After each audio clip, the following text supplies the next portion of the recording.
بسم اللہ الرحمن الرحیم۔ داستان کربلا کا بیان چل رہا تھا جس کے 6 پارٹ مکمل ہو چکے تھے۔ 6ٹھے پارٹ کے اختتام پر گفتگو یہ ہوئی تھی کہ ابن زیاد نے شمر کو ایک خط لکھا، خط دے کر بھیجا کہ وہ عمر بن سعد کو یہ خط پہنچا دے، جس کے اندر یہ پیغام تھا کہ وہ حضرت حسین رضی اللہ تعالیٰ عنہ کو ابن زیاد کے سامنے پیش کریں۔ لیکن حضرت حسین رضی اللہ تعالیٰ عنہ کو جب یہ پیغام پہنچایا گیا تو آپ نے اس پیغام کو قبول کرنے سے انکار فرما دیا اور یہ کہا کہ ذلت سے موت بہتر ہے۔ پھر کیا ہوا کہ حضرت حسین رضی اللہ تعالیٰ عنہ کو آن حضرت صلی اللہ علیہ وسلم خواب میں آئے۔ شمر ذی الجوشن اس محاذ پر محرم کی 9ویں تاریخ کو پہنچا تھا۔ حضرت امام حسین رضی اللہ تعالیٰ عنہ اس وقت اپنے خیمے کے سامنے بیٹھے ہوئے تھے۔ اسی حالت میں کچھ اونگ آ کر آنکھ بند ہو گئی اور پھر ایک آواز کے ساتھ بیدار ہو گئے۔ آپ کی ہمشیرہ زینب رضی اللہ تعالیٰ عنہ نے یہ آواز سنی تو دوڑی آئیں اور وجہ پوچھی۔ فرمایا کہ میں نے رسول اللہ صلی اللہ علیہ وسلم کو خواب میں دیکھا ہے۔ فرمایا کہ تم اب ہمارے پاس آنے والے ہو۔ ہمشیرہ یہ سن کر رو پڑی۔ حضرت حسین رضی اللہ تعالیٰ عنہ نے تسلی دی۔ اسی حالت میں شمر کا لشکر سامنے آ گیا، یعنی ابن زیاد نے شمر کو ایک پورے لشکر کے ساتھ بھیجا تھا کہ وہ اس خط کو لے کر عمر بن سعد کو پہنچا دے، اور یہ شمر جو تھا یہ حضرت حسین رضی اللہ تعالیٰ عنہ کا بہت سخت مخالف تھا۔ اسی بنا پر تو انہوں نے ابن زیاد کو ورگلایا تھا، ورنہ ابن زیاد تو متفق ہو چکا تھا حضرت حسین رضی اللہ تعالیٰ عنہ کے واپس جانے پر، لیکن شمر نے ان کو ورگلایا اور اس بات پر ورگلایا کہ آپ حضرت حسین کو یہاں پر بلائیں۔ لیکن جب شمر جو ہے یہ 9 محرم کو یہاں پر پہنچا، اس وقت حضرت حسین رضی اللہ تعالیٰ عنہ کچھ نیند کے اندر تھے اور ان کو رسول اللہ صلی اللہ علیہ وسلم خواب میں آئے اور آپ صلی اللہ علیہ وسلم نے فرمایا کہ اے حسین ان قریب آپ ہمارے پاس آنے والے ہو، کہ ابھی یہ خواب سے بیدار ہی ہوئے تھے کہ شمر کا لشکر سامنے آ گیا۔ آپ کے بھائی حضرت عباس رضی اللہ تعالیٰ عنہ آگے بڑھے اور حریف مقابل سے گفتگو ہوئی۔ اس نے کیا کیا؟ اس نے بلا مہلت قتال کا اعلان سنایا، یعنی جو شمر تھا اس کے لشکر کے سامنے جو بندہ تھا اس نے بلا مہلت قتال کا اعلان سنا دیا۔ حضرت عباس رضی اللہ تعالیٰ عنہ نے آ کر حضرت حسین رضی اللہ تعالیٰ عنہ کو اطلاع دی۔ اب کیا ہوا کہ حضرت حسین رضی اللہ تعالیٰ عنہ نے ایک رات عبادت گزاری کے لیے مہلت مانگی شمر سے۔ حضرت حسین رضی اللہ تعالیٰ عنہ نے فرمایا کہ ان سے کہو کہ آج کی رات قتال ملتوی کر دیں تاکہ میں آج کی رات میں وصیت اور نماز اور دعا اور استغفار کر سکوں۔ اب کیا ہوا کہ جب حضرت حسین رضی اللہ تعالیٰ عنہ نے ایک رات کی مہلت مانگی تاکہ اس رات کے اندر وہ وصیت کر سکیں اور نماز ادا کر سکیں اور دعا اور استغفار کر سکیں، شمر اور عمر بن سعد نے آپس میں اپنے ساتھیوں سے لوگوں سے مشورہ کرنے کے بعد مہلت دے دی اور واپس ہو گئے۔ اب حضرت حسین رضی اللہ تعالیٰ عنہ نے اہل بیت کے سامنے ایک تقریر کی۔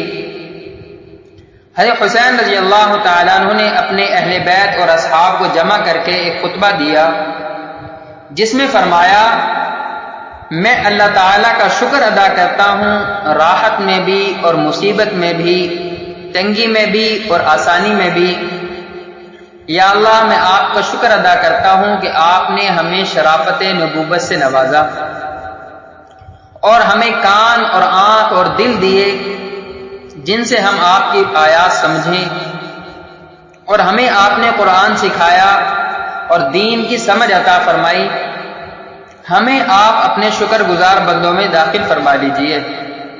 اس کے بعد حضرت حسین رضی اللہ تعالیٰ عنہ نے فرمایا کہ میرے علم میں آج کسی شخص کے ساتھی ایسے وفا شعار نیکوکار نہیں ہیں جیسے میرے ساتھی، اور نہ کسی کے اہل بیت میرے اہل بیت سے زیادہ ثابت قدم نظر آتے ہیں۔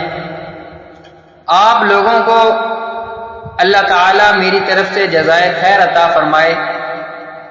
میں سمجھتا ہوں کہ کل ہمارا آخری دن ہے۔ میں آپ سب کو خوشی سے اجازت دیتا ہوں کہ سب اس رات کی تاریکی میں متفرق ہو جاؤ اور جہاں پناہ ملے چلے جاؤ، اور میرے اہل بیت میں سے ایک ایک کا ہاتھ پکڑو اور مختلف علاقوں میں پھیل جاؤ، کیونکہ دشمن میرا طلبگار ہے، وہ مجھے پائے گا تو دوسروں کی طرف التفات نہ کرے گا۔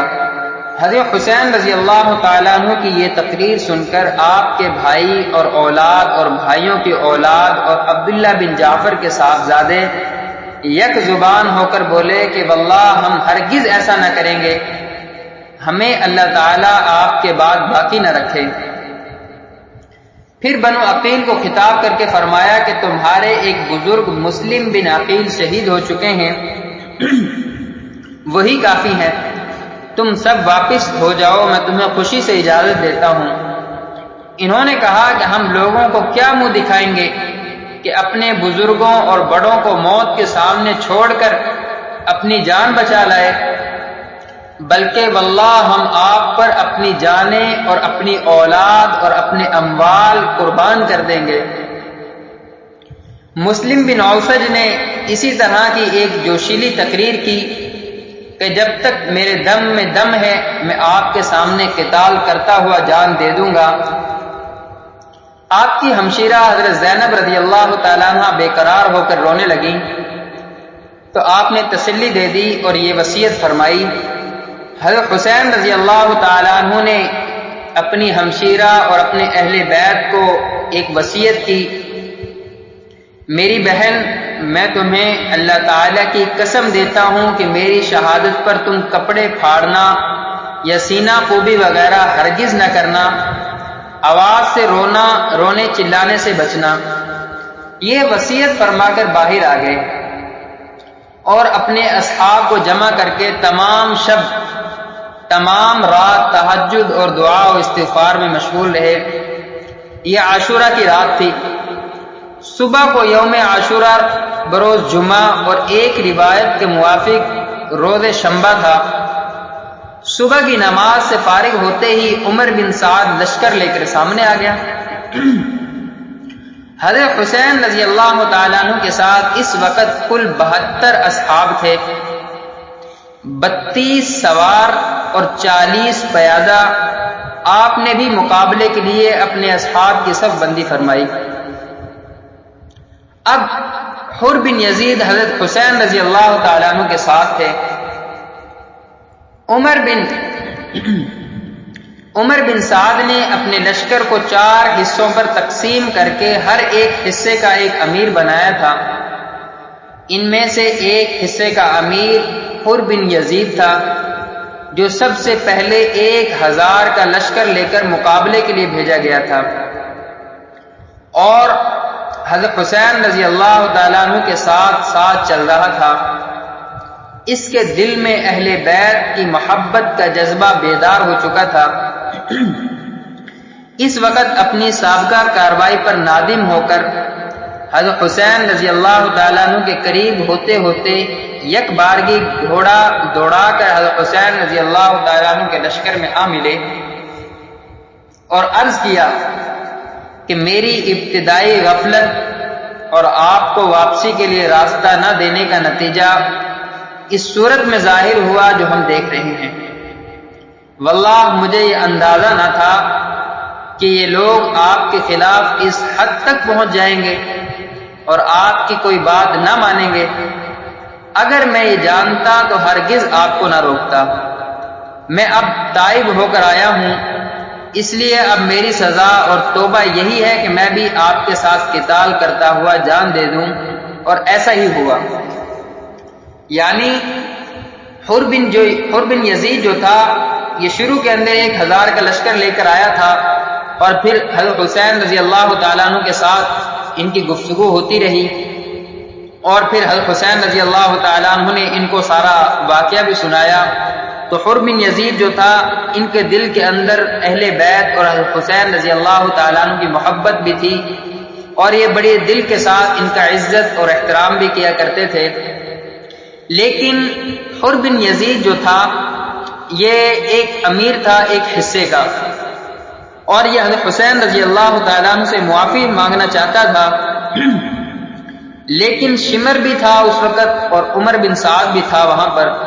تو انہوں نے اپنے قافلے کو حضرت حسین رضی اللہ تعالیٰ عنہ کے ساتھ ساتھ رکھا، اور اچانک اپنے گھوڑے کو حضرت حسین رضی اللہ تعالیٰ عنہ کے لشکر میں آ کر ملا دیا۔ اب حضرت حسین رضی اللہ تعالیٰ عنہ کو بتایا کہ میں تو یہ بات نہیں سمجھتا تھا کہ یہ کچھ ہو جائے گا کہ آپ کو یہ لوگ پانی تک بند کر دیں گے اور آپ کو یہ راستہ تک نہیں دیں گے اور آپ کو یہ صرف شہید کریں گے۔ انہوں نے کہا کہ مجھے تو ذرہ برابر بھی اس بات کی امید نہیں تھی کہ یہ لوگ اس حد تک چلے جائیں گے۔ پھر کیا ہوا کہ دونوں لشکروں کا مقابلہ ہونا شروع ہوا۔ حضرت حسین رضی اللہ تعالیٰ عنہ نے اپنے لشکر کو خطاب کیا۔ حضرت حسین رضی اللہ تعالیٰ عنہ گھوڑے پر سوار ہوئے اور آگے بڑھ کر با آواز بلند فرمایا،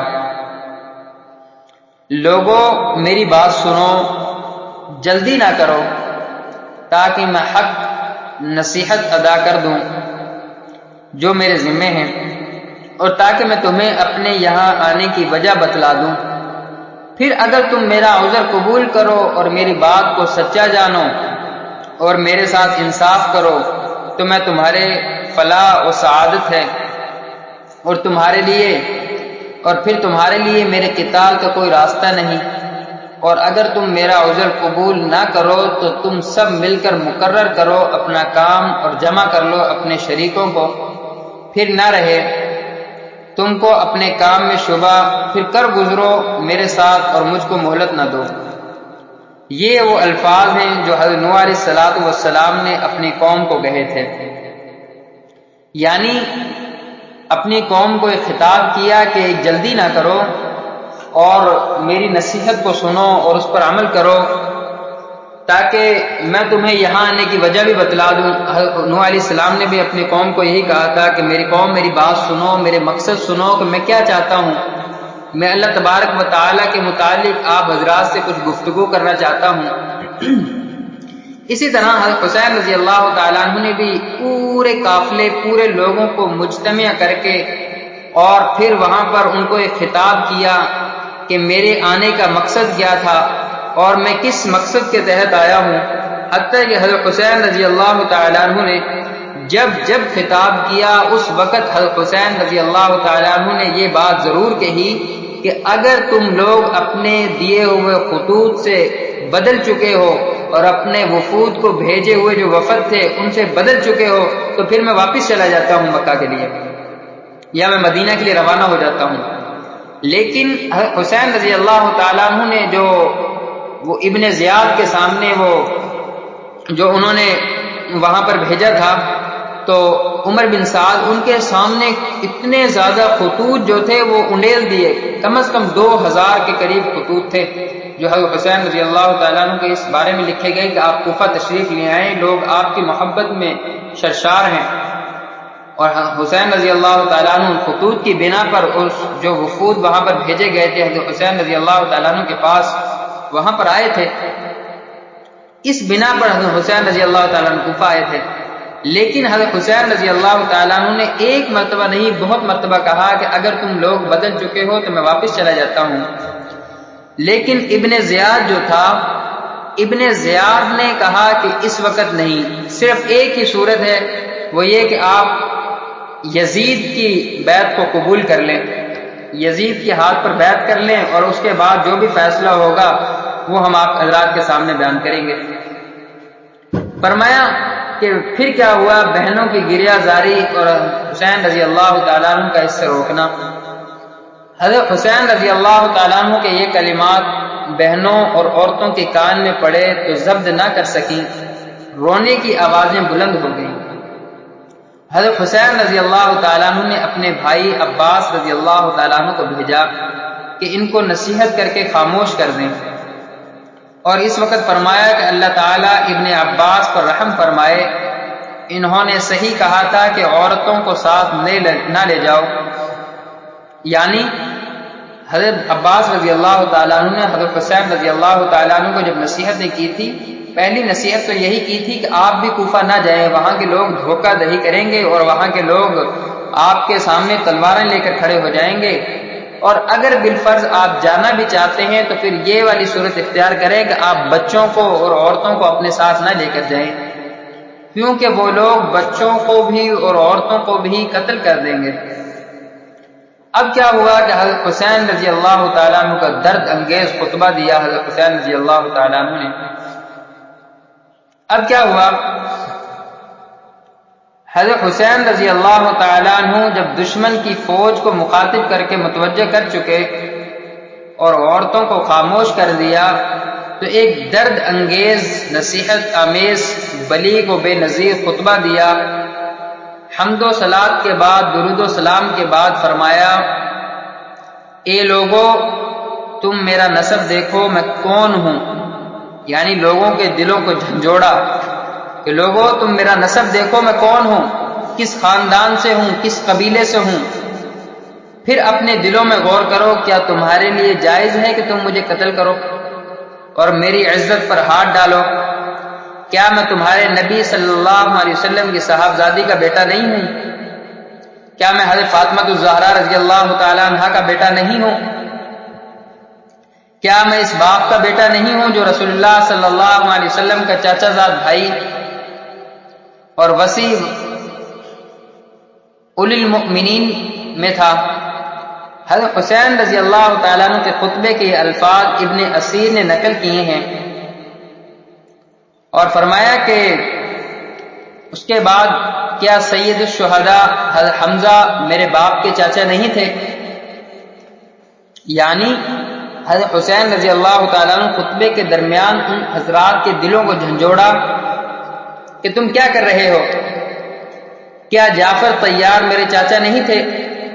کیا تمہیں یہ حدیث مشہور نہیں پہنچی کہ رسول اللہ صلی اللہ علیہ وسلم نے مجھے اور میرے بھائی حسن رضی اللہ تعالیٰ عنہ کو سیدہ شباب اہل الجنہ اور قرۃ عین اہل سنت فرمایا ہے؟ یعنی ان کو اس بات پر تنبیہ کی کہ اگر تم مجھے قتل کر رہے ہو، کیا تمہارے دلوں کے اندر یہ باتیں نہیں آتی کہ میں کس خاندان سے ہوں، میں کس کا بیٹا ہوں اور کس کا نواسا ہوں، کہ میں حضرت سید الانبیاء محمد مصطفیٰ احمد مجتبیٰ صلی اللہ علیہ وسلم کا نواسا ہوں۔ اور آپ صلی اللہ علیہ وسلم کی وہ حدیث بھی سنائی کہ جس کے اندر آپ صلی اللہ علیہ وسلم نے فرمایا کہ جنت کے جوانوں کے سردار حضرت حسن اور حضرت حسین رضی اللہ تعالیٰ عنہ ہوں گے۔ اگر تم میری بات کی تصدیق کرتے ہو، اور واللہ میری بات بالکل برحق ہے، میں نے عمر بھر کبھی جھوٹ نہیں بولا، جب سے مجھے یہ معلوم ہوا کہ اس سے اللہ تعالیٰ ناراض ہوتا ہے، اور اگر تمہیں میری بات کا یقین نہیں تو تمہارے اندر ایسے لوگ موجود ہیں جن سے اس کی تصدیق کی جا سکتی ہے۔ پوچھو حضرت جابر بن عبداللہ سے، دریافت کرو ابو سعید یا سہل بن سعد سے، معلوم کرو زید بن ارقم سے یا انس سے، وہ تمہیں بتلائیں گے کہ بے شک یہ بات انہوں نے رسول اللہ صلی اللہ علیہ وسلم سے سنی ہے۔ کیا یہ چیزیں تمہارے لیے میرا خون بہانے سے روکنے کو کافی نہیں ہیں؟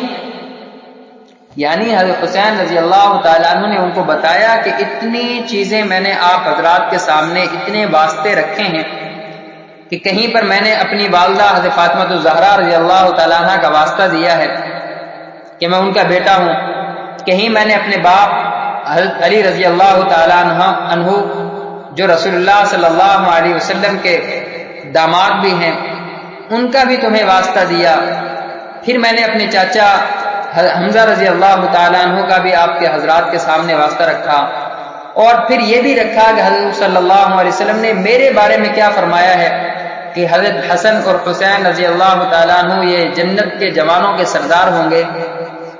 کیا پھر بھی تم لوگوں کے دلوں پر کوئی اثر نہیں ہوتا؟ کیا پھر بھی تم مجھے قتل کرو گے؟ مجھے بتلاؤ کہ میں نے کسی کو قتل کیا ہے یا میں نے پہل کی ہے قتل کے اندر جس کے قصاص میں مجھے قتل کر رہے ہو، یا میں نے کسی کا مال لوٹا ہے یا کسی کو زخم لگایا ہو۔ یعنی حضرت حسین رضی اللہ تعالیٰ عنہ نے یہ نصیحتیں کی۔ اس کے بعد حضرت حسین رضی اللہ تعالیٰ عنہ نے رؤسائے کوفہ کا نام لے کر پکارا، یعنی کوفہ کے جو بڑے بڑے سردار تھے ان حضرات کا نام لیا اور پکارا ان کو۔ اے شیش بن ربیع، اے حجاز بن ابحر، اے قیس بن اشعث، اے زید بن حارث، کیا تم لوگوں نے مجھے بلانے کے لیے خطوط نہیں لکھے؟ اب کیا ہوا کہ یہ سارے کے سارے لوگ جھوٹ بولنے لگے اور مکر گئے اس بات پہ کہ ہم نے نہیں لکھے۔ حضرت حسین رضی اللہ تعالیٰ عنہ نے فرمایا کہ میرے پاس تمہارے خطوط موجود ہیں۔ اس کے بعد فرمایا، اے لوگو، اگر تم میرا آنا پسند نہیں کرتے تو مجھے چھوڑ دو، میں کسی ایسی زمین میں چلا جاؤں جہاں مجھے امن ملے۔ یعنی حضرت حسین رضی اللہ تعالیٰ عنہ نے، میں نے آپ کو بتایا کہ حضرت حسین رضی اللہ تعالیٰ عنہ نے جب بھی خطبہ دیا یا جب بھی ان لوگوں کے سامنے نصیحت کی یا جب بھی کوفہ کے لوگوں کو جو لشکر آئے ان سے گفتگو کی، اس گفتگو کے اندر یہ بات ضرور سامنے رکھی کہ اگر تم لوگ کہتے ہو تو میں واپس چلا جاتا ہوں، اگر تم لوگوں نے خطوط نہیں لکھے، اگر تم حضرات نے مجھے پیغام نہیں بھیجا، تم لوگوں نے وفود میرے پاس نہیں بھیجے، تو پھر میں واپس چلا جاتا ہوں۔ یعنی حضرت حسین رضی اللہ تعالیٰ عنہ نے ان لوگوں کو ہر طرح کا واسطہ بھی دیا کہ اگر تم لوگوں نے مجھے خطوط نہیں لکھے تو میں واپس چلا جاتا ہوں، اور اگر آپ نے وفد بھی نہیں بھیجے تو میں تب بھی واپس چلا جاتا ہوں۔ قیس بن اشعث نے کہا کہ آپ اپنے چاچا زاد بھائی ابن زیاد کے حکم پر کیوں نہیں اتر آتے؟ یعنی اس مجمع میں سے ایک شخص بولا اور اس نے کہا قیس بن اشعث نے کہ آپ اپنے چاچا زاد بھائی ابن زیاد کے حکم پر، یعنی جو ان کا حکم ہے اس پر کیوں نہیں اتر آتے؟ وہ پھر آپ کے بھائی ہیں، آپ کے ساتھ برا سلوک نہ کریں گے۔ حضرت حسین رضی اللہ تعالیٰ عنہ نے فرمایا کہ مسلم بن عقیل کے قتل کے بعد بھی تمہاری یہی رائے ہے؟ یعنی ابن زیاد نے مسلم بن عقیل کو قتل کیا تھا تو ظاہر سی بات ہے کہ وہ حضرت حسین رضی اللہ تعالیٰ عنہ کو بھی قتل کریں گے۔ واللہ میں کبھی اس کو قبول نہ کروں گا۔ حضرت حسین رضی اللہ تعالیٰ عنہ کی ثابت قدمی دیکھیں، ان کو پتہ بھی ہے کہ اب کچھ لمحوں کے بعد ان کو اور ان کی اہل بیت کو، ان کے خاندان کو بالکل شہید کر دیا جائے گا، قتل کر دیا جائے گا۔ یہ فرما کر حضرت حسین رضی اللہ تعالیٰ عنہ گھوڑے سے اتر آئے۔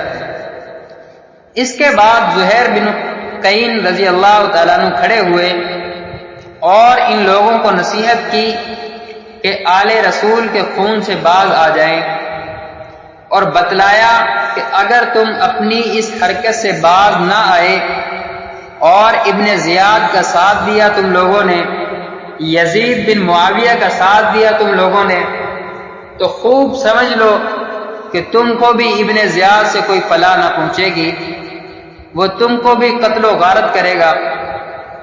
ان لوگوں نے زہیر کو برا بھلا کہا اور ابن زیاد کی تعریف کی اور کہا کہ ہم تم سب کو قتل کر کے ابن زیاد کے پاس بھیجیں گے۔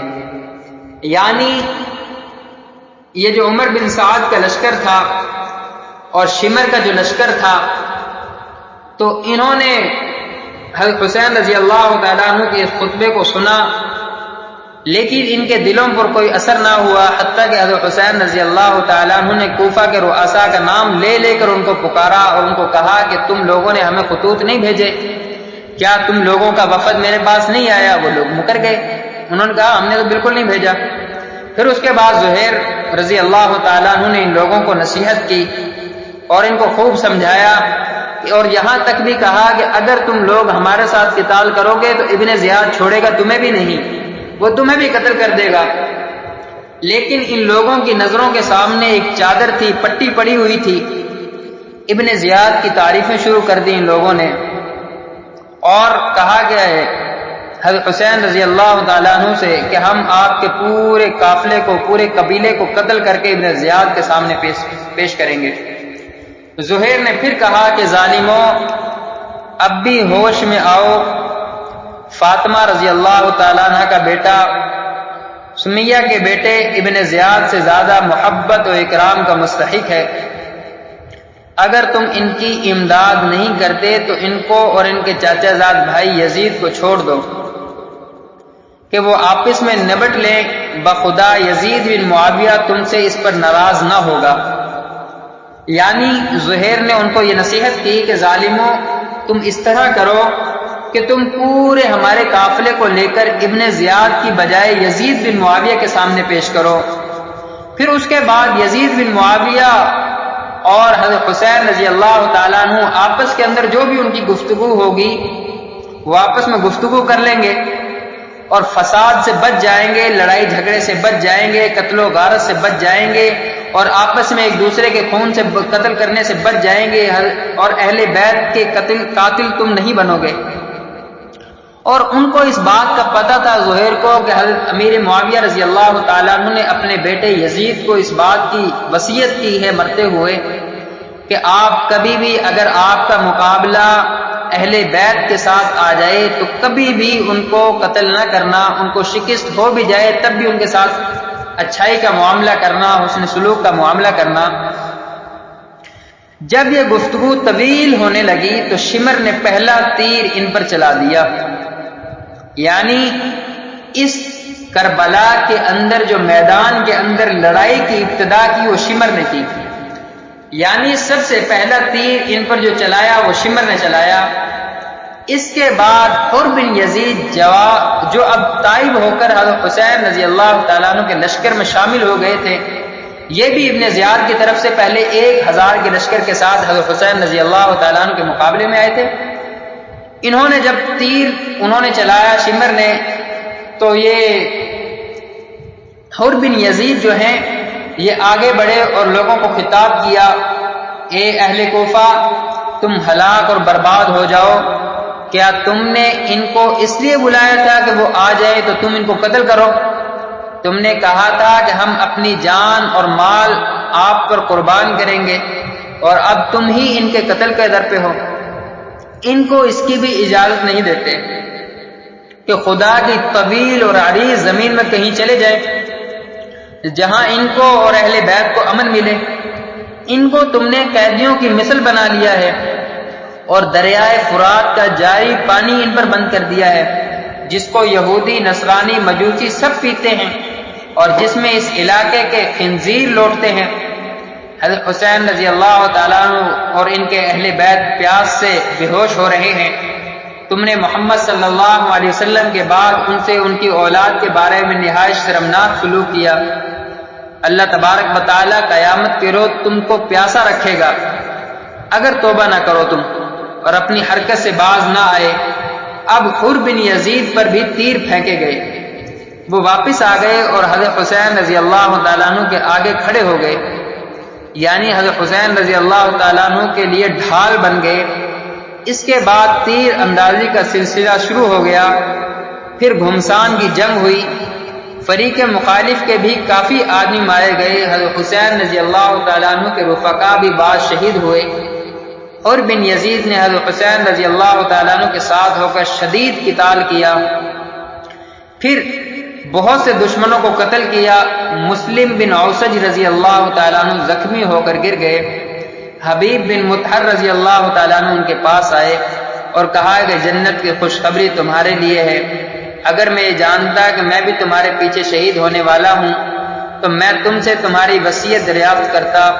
انہوں نے کہا کہ ہاں میں ایک وصیت کرتا ہوں، اور حضرت سیدنا حسین رضی اللہ تعالیٰ عنہ کی طرف اشارہ کر کے کہا کہ جب تک وہ زندہ ہو ان کی حفاظت کرنا۔ اس کے بعد شکی و بدبخت شمر نے چاروں طرف سے حضرت حسین اور ان کے رفقا پر حلہ بول دیا۔ حضرت حسین رضی اللہ تعالیٰ عنہ کے رفقا نے بڑی بہادری سے مقابلہ کیا۔ کوفہ کے لشکر پر جس طرف حملہ کرتے تھے میدان صاف ہو جاتا تھا، جب عروہ بن قیس نے یہ حالت دیکھی تو عمر بن سعد سے مزید کمک طلب کی اور شیش بن ربیع سے کہا کہ تم کیوں آگے نہیں بڑھتے؟ اس وقت شیش سے نہ رہا گیا اور کہا کہ تم سب گمراہ ہو، ابن علی جو اس وقت روئے زمین پر سب سے بہتر ہیں، ان سے قتال کرتے ہو اور سمیہ زانیہ کے لڑکے ابن زیاد کا ساتھ دیتے ہو۔ عمر بن سعد نے جو کمک اور تازہ دم 500 سپاہی بھیجے، یہ آ کر مقابلہ پر ڈٹ گئے۔ اصحاب حسین رضی اللہ تعالیٰ عنہ نے اس کا بھی نہایت بہادری سے مقابلہ کیا اور گھوڑے چھوڑ کر میدان میں پیادہ آ گئے۔ اس وقت بھی عمر بن یزید نے سخت قتال کیا۔ اب دشمن نے خیموں میں آگ لگانا شروع کر دی۔ اللہ تبارک و تعالی ہمیں 6 پارٹ مکمل ہو گئے ساتھ۔ اللہ تبارک و تعالی ہمیں حضرت حسین رضی اللہ تعالیٰ عنہ کے نقش قدم کے مطابق اور ان کا جو مقصد تھا اس کربلا کے میدان کے اندر جس مقصد کے تحت وہ آئے تھے، اس مقصد کو پہچانتے ہوئے اپنی زندگی گزارنے کی توفیق عطا فرمائے۔ وآخر دعوانا ان الحمد للہ رب العالمین۔